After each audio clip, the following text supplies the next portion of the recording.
Getting sunlight in the morning might seem like a small, even trivial, act, but it is one of the most powerful tools we have to align our biology with optimal mental and physical performance. Within the first 30 to 60 minutes after waking, exposing your eyes to natural sunlight can dramatically influence your brain, hormones, and energy levels. What happens in those early moments of the day sets the tone for how alert, focused, and resilient you will be not just for that morning, but for the next 24 hours. Here's why it matters. Your body runs on a circadian rhythm, a roughly 24-hour internal clock that governs everything from when you feel sleepy or awake to when your metabolism peaks or your immune system activates. This clock is not self-sustaining. It needs a regular cue, or Zeitgeber, to stay in sync with the external world. The most potent of these cues is light. Specifically, the light sensed by a small group of cells in your retina that are not involved in seeing images, but in setting your internal clock. When you get outside in the morning and expose your eyes to natural light, ideally for at least 2 to 10 minutes, depending on cloud cover, these cells detect the presence of blue light wavelengths. This signal travels directly to a brain region called the suprachiasmatic nucleus, which acts as your central clock. This region then synchronizes countless processes in your body: hormone release, temperature regulation, alertness, digestion, and more. One of the first effects this light exposure has is on the hormone cortisol. Now, cortisol often gets a bad reputation as the stress hormone, but that's misleading. Cortisol is essential for life. It helps you wake up, feel energized, and respond to challenges.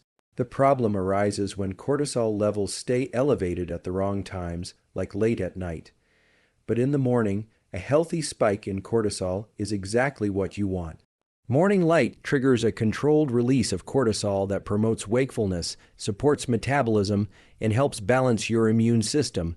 This is what's often referred to as the cortisol awakening response. Morning sunlight exposure also starts a countdown timer in your body. About 14 to 16 hours after first seeing that bright light, your brain will begin to release melatonin, the hormone that makes you sleepy. In this way, morning light doesn't just wake you up, it programs when you'll feel sleepy later. That's why skipping morning light or staying indoors under dim artificial lighting can disrupt your ability to fall asleep at night. Your system never gets the proper cue to start the countdown.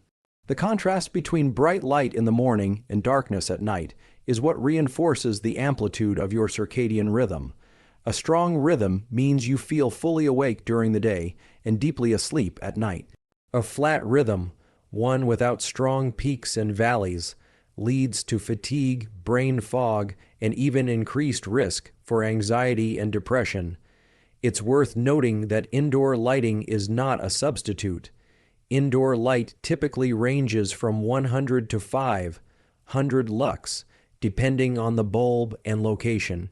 But the sun, even on an overcast day, delivers between 1000 and 1000 lux in the morning and over 100 lux on a bright day. That intensity is what your biological systems are tuned to. You need that signal strength to properly reset your internal clock each day. Some people ask whether they can just sit near a window or use a light therapy box. While these can be helpful in extreme cases, like during winter months in far northern latitudes, the best and most effective method is to go outside, even for a short walk. If you live somewhere where sunlight isn't available early in the morning, getting outside under a cloudy sky is still effective. It may take longer, closer to 10 or even 15 minutes, but the necessary light wavelengths will still reach your retina and deliver the desired effect. Another often overlooked benefit of morning light is its impact on dopamine. Dopamine is the molecule of motivation, drive, and reward. Natural light exposure increases the activity of dopamine, producing neurons in areas of the brain like the ventral tegmental area VTA and the prefrontal cortex. This results in enhanced mood, sharper focus, and a greater willingness to engage in effortful tasks. That's why many people find that getting outside shortly after waking makes them feel more energized and less prone to procrastination. Critically, this small habit also supports long, long-term health. Studies have shown that irregular light exposure, especially artificial light late at night and inadequate bright light during the day, is associated with increased risk of metabolic disorders, cardiovascular disease, and even certain cancers. Conversely, those who get consistent morning light exposure tend to have healthier weight, better mood stability, and stronger immune function. To integrate this habit into your daily life, keep it simple. Step outside as soon as possible after waking up. Take your coffee or tea with you if it helps. Don't wear sunglasses, though you should never stare directly at the sun. Even just a walk around the block, a few minutes on a balcony, or standing in your yard is enough. The key is consistency. This habit becomes more powerful over time because your brain and body start to expect that morning cue and respond to it with more precision. In the end, what seems like a minor shift, stepping outside into the light, turns out to be a master switch for your entire biological system. If you want better energy, better sleep, sharper thinking, and a more stable mood, this one simple act of connecting with the natural rhythms of light and dark is the place to start. It's free, it's fast, and it works. In the modern world, stillness is a rarity. We move from one task to another, often multitasking, constantly stimulated by screens, notifications, and the noise of everyday life. But the human nervous system wasn't built for this kind of nonstop input. It thrives when given periods of intentional calm, just 10 minutes of undistracted stillness each day, where you simply sit quietly, breathe, and allow your mind to settle, can have a profound impact on your mental and physical health. This isn't about mindfulness as a trend or meditation as a lifestyle. It's about understanding the brain and body's need for regulation and using stillness as a tool to achieve it. The nervous system is composed of two main branches, the sympathetic and the parasympathetic. The sympathetic system governs the fight or flight response, mobilizing the body to respond to stress or danger. The parasympathetic system, on the other hand, handles rest and digest. It calms the body, supports digestion, repairs tissues, and promotes recovery. Many people spend their days in a near constant state of sympathetic arousal, rushing through tasks, dealing with pressure, reacting to alerts, social media, or daily obligations, even during so-called downtime. The mind often remains in a hyperactive loop, consuming content or worrying about the next thing. Intentional stillness creates a gap in this cycle. It allows the parasympathetic nervous system to take the lead. During this time, your heart rate slows, your breathing deepens, and your brain shifts into a different rhythm.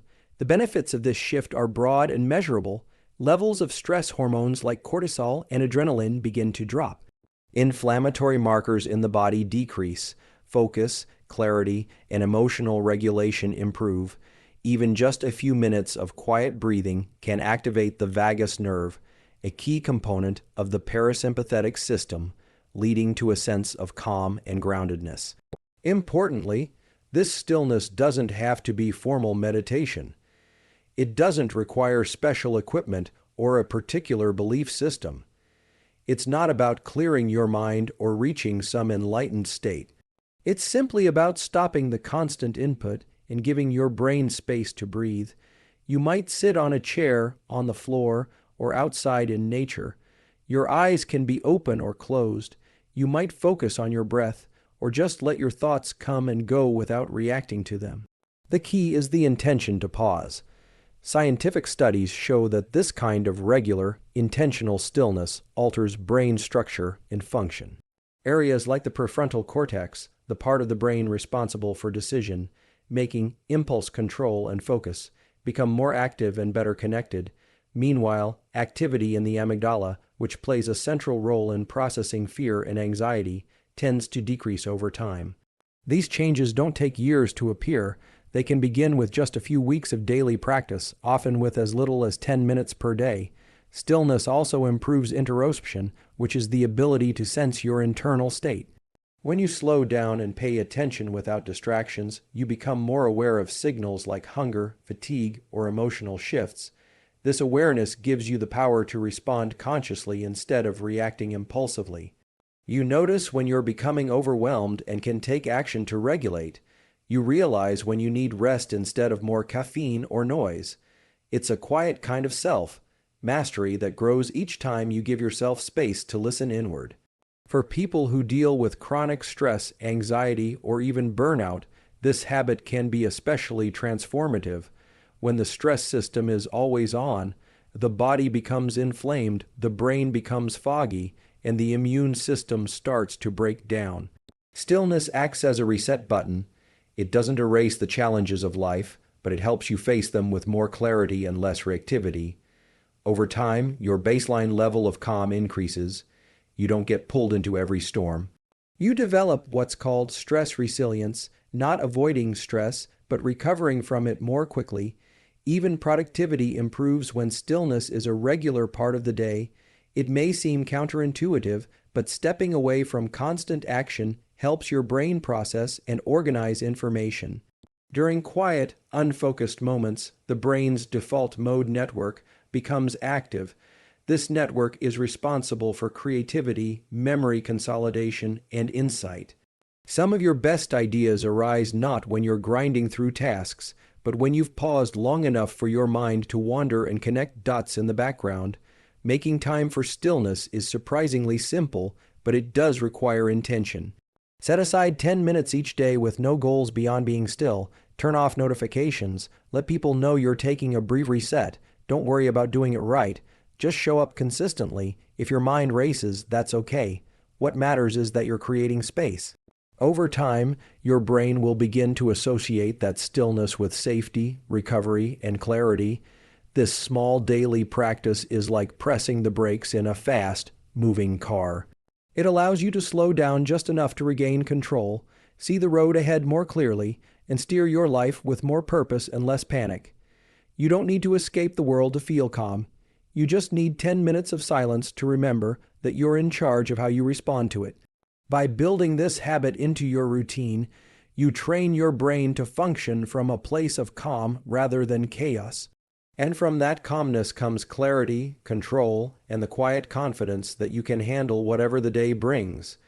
In a world obsessed with multitasking and constant productivity, the idea of dedicating just one block of uninterrupted time to deep work each day might seem counterintuitive, but it's exactly what the brain is wired for. The human brain is not designed to jump between emails, messages, meetings, and to-do lists all day long.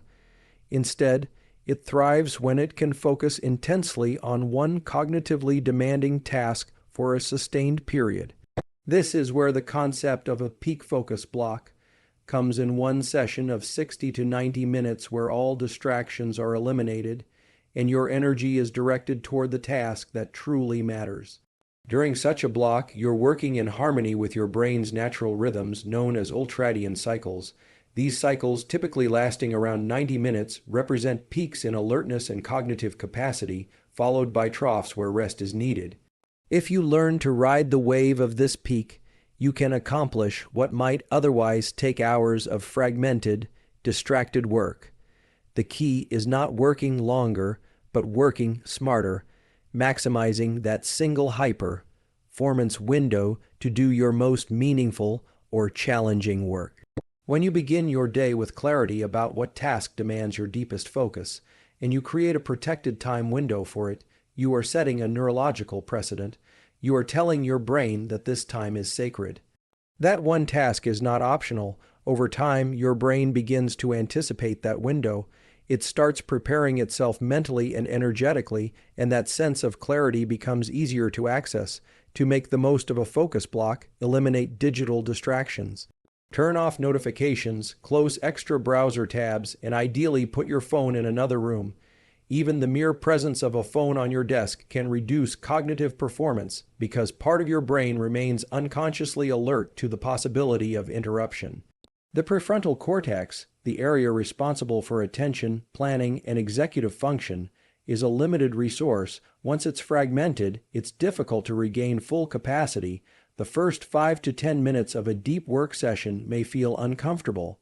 Your brain has become accustomed to rapid stimulation and short attention bursts. You may feel restless or tempted to check something, anything to relieve the sensation, but this is just a transition period. Push through it, and what follows is a neurochemical shift.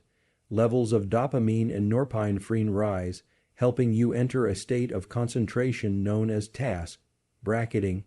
This is when your brain begins to narrow its field of focus, reducing background noise and increasing its resistance to distraction. Once engaged, your brain moves into deeper states of concentration. This is what people refer to as flow. In flow, time perception changes, effort feels smoother, and output improves significantly. More importantly, the neurological pathways activated during focused work become stronger through repetition. Neuroplasticity, your brain's ability to change based on experience, reinforces the habits and circuits you use most often. So when you engage in focused work consistently, your brain literally becomes better at doing it. One of the most overlooked benefits of a focus block is what it does for your self-trust. When you prove to yourself that you can resist distraction and produce quality work through intentional effort, you build a sense of agency. That feeling carries over into other areas of life: how you show up in conversations, how you solve problems, how you recover from setbacks. Confidence is not built from vague positive thinking. It's built from small acts of discipline and follow-through. You don't need to do deep work all day to be productive. In fact, most people only have 1 or 2 high-quality focus blocks in them per day. After that, attention wanes, and the law of diminishing returns takes over. But if you get even just one of those blocks right, if you commit to 190-minute session of deep, undistracted effort, you'll make more progress than in multiple hours of scattered effort. The content of your focus block will depend on your life and goals. It might be writing, strategic planning, coding, studying, problem solving, or learning a new skill. The common thread is that the task should be cognitively demanding and meaningful to your long-term development. Passive tasks like checking email or organizing files don't qualify. Save those for lower energy moments. Reserve your peak brain time for work that stretches your thinking. To strengthen the habit, build ritual around it. Start your block at the same time each day. Use a specific space. Signal to your brain that this is the time for deep work. Some people light a candle, put on noise, canceling headphones, or use the same playlist to mark the beginning of this window. Over time, these cues become associated with concentration, and your brain enters focus mode more easily. When the block ends, take a deliberate break, step outside, stretch, walk, or just stare out a window. Let your brain reset. Don't jump immediately into another demanding task. The recovery phase is part of the cycle. It helps consolidate what you learned or created, and it prepares your nervous system for the rest of the day. Many people underestimate how transformational this simple shift can be. 190-minute block of deep focus per day, done consistently, compounds into mastery. It's not about doing everything, it's about doing the right thing, fully with attention without noise. The rewards are not just in productivity, but in the way you begin to relate to your time, your mind, and your purpose. This is how you reclaim your cognitive sovereignty in a distracted world, not by working harder, but by working with intention, rhythm, and full presence. Movement is not just a way to improve physical health or lose weight. It's one of the most powerful tools available for enhancing brain function, regulating mood, and increasing overall mental clarity. A consistent practice of daily movement, particularly for around 45 minutes, goes far beyond cardiovascular benefits. It actually rewires your brain at a structural and chemical level, enhancing your ability to think, feel, and perform at your best. When you engage in physical activity, your brain responds almost immediately. One of the first things that happens is an increase in blood flow to critical brain regions, especially the prefrontal cortex and hippocampus. These areas are responsible for executive functions like decision making, planning, memory formation, and emotional regulation. Better blood flow means more oxygen and nutrients reaching neurons, which in turn enhances their activity and longevity. But what truly makes daily movement a game changer for brain health is the release of neurochemicals that support learning, resilience, and motivation. Chief among these is brain-derived neurotrophic factor BDNF, a protein often referred to as fertilizer for the brain. BDNF supports the growth of new neurons, strengthens the connections between them, and protects them from premature degeneration. In both the short and long term, this translates to better focus, stronger memory, and even protection against cognitive decline as we age. Movement also triggers the release of dopamine, serotonin, and endorphins, chemicals that create a sense of pleasure, motivation, and calm. Dopamine is involved in reward and goal-directed behavior. When it's released through exercise, you feel more driven, confident, and capable. Serotonin helps regulate mood, and its increase is one reason why exercise is so effective in reducing symptoms of anxiety and depression. Endorphins, the body's natural painkillers, provide a sense of physical and emotional relief that can last for hours. There's also a powerful feedback loop that forms when movement becomes a habit. When you move daily, you sleep better. When you sleep better, your brain recovers more efficiently and processes information with greater clarity. That, in turn, leads to better decision-making and more energy to continue moving. Over time, this creates an upward spiral of wellness and performance, each part reinforcing the others. The type of movement matters less than the consistency. You don't need a perfect workout plan or a gym membership. What's more important is that you move with intent and regularity. That could mean a brisk walk, a bike ride, yoga, weight training, swimming, or even dancing. Ideally, you choose something that elevates your heart rate and challenges your coordination or balance at least slightly. These small physical challenges stimulate neuroplasticity, the brain's ability to adapt and form new connections. Incorporating variety into your movement also stimulates different regions of the brain. For example, aerobic exercise boosts general blood flow and mood. Resistance training enhances hormonal balance and strengthens the neuromuscular system. Activities that involve coordination, like dancing, martial arts, or playing a sport, light up brain areas involved in timing, rhythm, and motor planning. All of this promotes cognitive flexibility, which is the ability to shift thinking, adapt to new situations, and solve problems creatively. Daily movement also improves emotional resilience.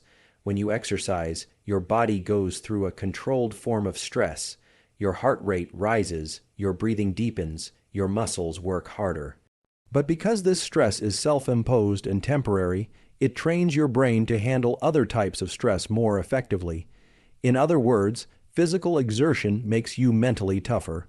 This concept is known as hormetic stress, small doses of stress that lead to increased strength and resilience over time. In addition to mental performance and emotional health, movement enhances your ability to stay present. Physical activity, especially when done outdoors or without digital distractions, grounds you in the current moment. It helps break the cycle of overthinking and brings awareness back to your body and breath. This somatic awareness, the connection between mind and body, can lead to greater intuition, reduced reactivity, and improved relationships. The best time to move is often earlier in the day. Morning or midday movement helps regulate your circadian rhythm, supports healthy cortisol levels, and sets the tone for a focused and energized day. That said, any time you can fit it in is better than skipping it. If 45 minutes at once feels overwhelming, it can be split into smaller chunks, 3 15-minute walks or 2 short sessions of bodyweight movement. The brain benefits from cumulative effort as much as it does from sustained effort. Over weeks and months, this consistent practice builds not just a stronger body, but a more capable and resilient mind. You begin to notice that challenges feel less overwhelming, your thinking becomes sharper, and your sense of agency increases. The brain starts to treat effort not as something to avoid, but something to embrace. Movement becomes a way of returning to yourself, recentering your energy, and resetting your emotional state. In a culture that often separates the mind from the body, this habit reconnects the two. Daily movement becomes not just a health strategy, but a foundational act of self-respect. It tells your brain and body, I am choosing to show up. I am choosing strength. I am choosing to invest in clarity and vitality. And that choice, made again and again, changes everything.